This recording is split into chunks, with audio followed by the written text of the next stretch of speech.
La crisis de seguridad que transformó a Ecuador en uno de los países más peligrosos de Latinoamérica tiene múltiples factores y responsables, siendo una cuestión compleja que no puede atribuirse exclusivamente a un individuo o grupo.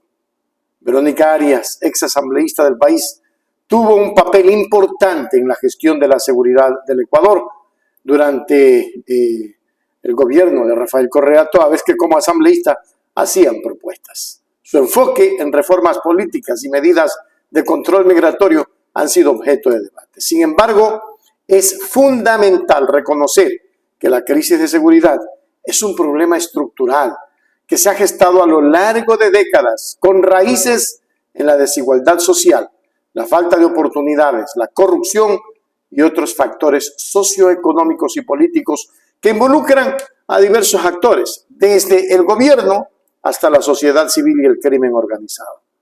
Resolver esta crisis requiere un enfoque holístico que aborde estos factores y promueva la cooperación y la responsabilidad de todos los sectores de la sociedad ecuatoriana. Vamos a mirar. ¿Quién es el responsable de la violencia e inseguridad que vivimos?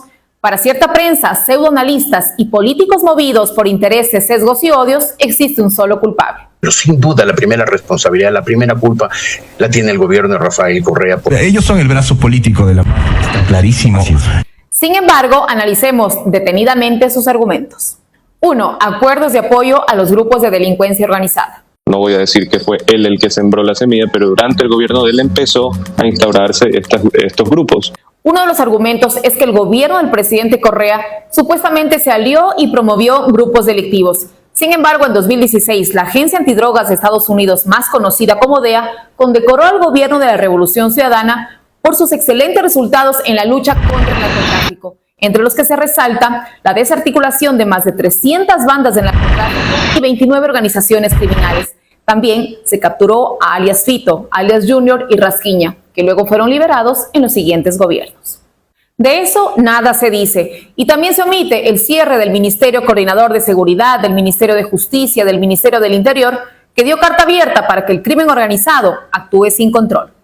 En 2022, Patricio Carrillo, el hombre encargado de la seguridad del país en el gobierno de Moreno y de Lasso, admitió que en el gobierno del presidente Correa los resultados en materia de seguridad fueron exitosos y que lamentablemente en el gobierno de Moreno se realizaron recortes en esta área tan sensible.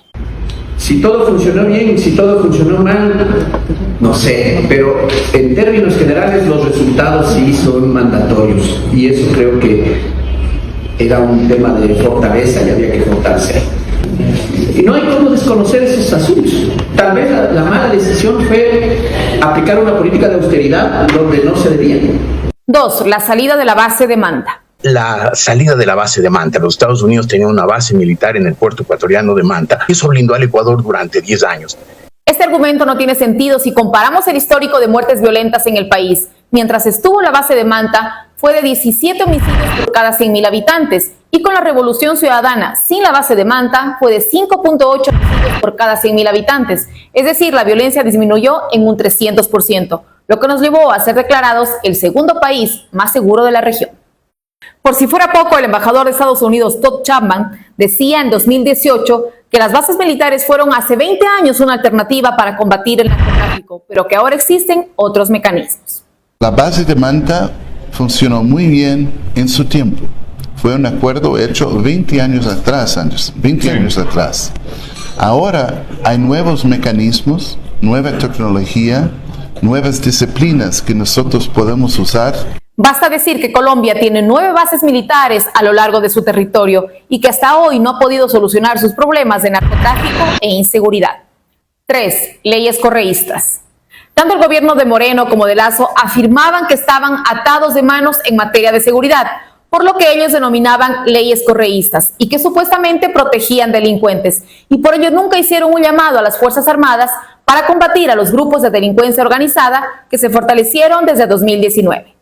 Sin embargo, este argumento se cayó en estos últimos días. Con la Constitución de 2008 y las leyes correístas, las Fuerzas Armadas y la Policía Nacional realizaron operativos sin problema en todo el país. Evidentemente, hay una intencionalidad de desprestigiar al gobierno de Rafael Correa, con esta serie de argumentos que, por más ridículos que parezcan, funcionan en la percepción de cierta parte de la población. En última instancia, es necesario recordar que la solución a la crisis de seguridad en Ecuador no debe buscarse únicamente en señalar culpables individuales, sino en la construcción de políticas públicas efectivas. La inversión en educación y empleo, la lucha contra la corrupción y la promoción en una sociedad más justa y equitativa son necesarias para comenzar a cambiar este país.